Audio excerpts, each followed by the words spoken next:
tell you what, before we get into Double or Nothing, I think we may end up saving the review of Double or Nothing for the next hour because there's more wrestling coming from AEW, by the way. Oh, yeah? Yeah. We had a big special announcement. Ding, ding, ding, ding, ding. Special announcement, Tony Khan. Yep. That AEW Collision will be starting on June 17th. First episode from the United Center as the Saturday night show kicks off. And guess who's going to be there? CM Punk. You bet.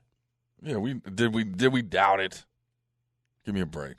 We pretty much knew it was coming. Everybody knew. If you didn't think it was happening, then something's wrong with you. Yeah, so CM Punk will be apparently the main staple of that Collision show on Saturday nights. That's going to be on TNT from 8 to 10. So, guys, we got Saturday Night Wrestling. Dave, are you excited about Saturday Night Wrestling on TV? I am. I'll check it. I don't even have TV, so I don't know. I have to watch the clips or something or come down here to the station and watch with you. Okay. Or something. But, yeah, that's a way to kick off a show because everybody's going to want to tune in. What's Punk going to say? What's Punk going to do? And, yeah, I think it's going to be a huge kickoff to this show, and hopefully they just follow it up week after week with some magic. Yeah, it's Saturday. Saturday night's a tough night. That's a tough night. But that's why we have DVRs, you know? What's that now? Yeah, that's why we have DVRs. Oh. Because, I mean, a lot of us are doing things on Saturday night, so it'd be great if you're home. You know, but yeah, I think the show will be okay. I mean, yeah, CM Punk has typically been their biggest drawing card. So, you know, it should be entertaining to see what Phil Brooks pulls out. And if you didn't see also, by the way, apparently he and Ace Steel has been back with the company for a few months. So he's apparently been hanging around. So his time away from AEW has been over a while ago. And they're working on the creative for the show. Yeah. What do you think of that? Well, I just think, yeah. I mean, I think it's all the work.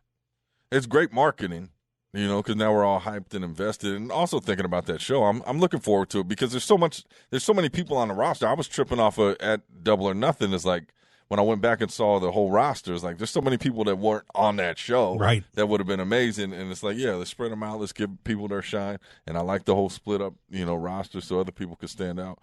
I think it's good. Initially, I was like, another wrestling show, come on. But then now I understand that there's a lot of talent that needs some time. Well, and with them getting rid of Dark and Elevation, I think that's obviously part of the reason why, too. You know, I mean, Warner Bros. Discovery wanted to be in control of all the content from AEW. So that was the main reason they ditched those shows that were playing on YouTube. But now they've got a third show to replace it.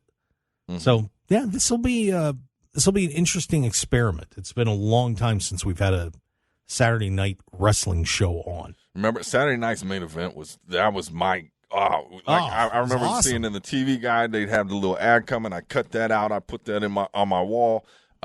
It was the little black and white Saturday night's main event. I'd be juiced. My grandma like, don't cut it up until I read it. Nice. I get in there and get that little piece out, and then Saturday night's main event. Let's go. It was a special night. It was special, man. Saturday night's main event was a thing. My grandma, don't you cut that till I read it. Wow. I love her to death. Hear that Animotion song coming on. I don't know what that is. The graphic, that classic graphic, and then you would see Hulk Hogan and everybody else popping in the door. And still the biggest television show ever.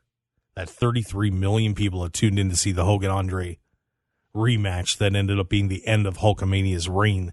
Was that was with the Hebners, yeah? Yep. Oh, so I remember that night distinctly. My grandpa's sitting there. We're in the living room, and I'm just amped. When Hogan, I'm pacing through the house, stomping. He was like, calm down, David. I was like, you don't understand. Like, I was so livid. And I just remember him was like, just settle down, man. And I was so distraught. I was not pleased. I'm like, how could that stand? Where did they get the twin? Yeah, I was hard. Because we were kids. We didn't really know there were Hebner twins back then. No clue. You know? So that was an amazing night. I will never forget that one. But, man, I love Saturday night's main event. Yeah, there was just a magical feel about that. I mean, again, I think, you know, with them kid lenses on, everything was magical. Yeah, that's true. But, yeah. You know, it was a special time with Hulkamania and everything else. And, you know, you just had so many incredible wrestlers in the WWF at the time that it was hard to not tune in and watch. Oh, you had? Well, there was nothing else, right? You waited. Yeah, back then that was you waited for a show. I would go to the video store, Blockbuster, and you get your tapes. That was it. That's all we had. So when anything new live came on, it was like, yes, sir.